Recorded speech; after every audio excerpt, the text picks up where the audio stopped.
ถ้าหัวใจน้องยังไม่แน่ รู้ไหมใจพี่อ่อนแอเป็นโรคแพ้สัญญาลอยลอยสัญญาให้ไว้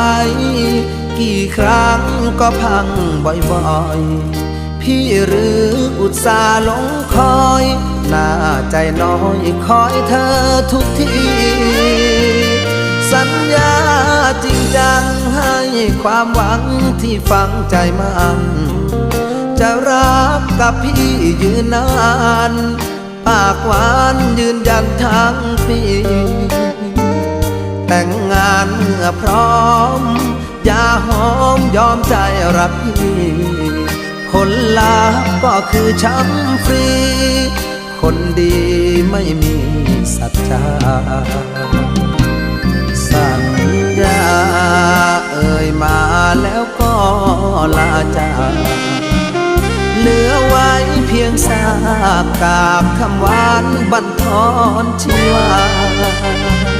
เห็นเธอดีจากแทบไม่อยากจะเชื่อสายตาพี่เสียดายเวลาที่คอยหาแล้วมาเป็น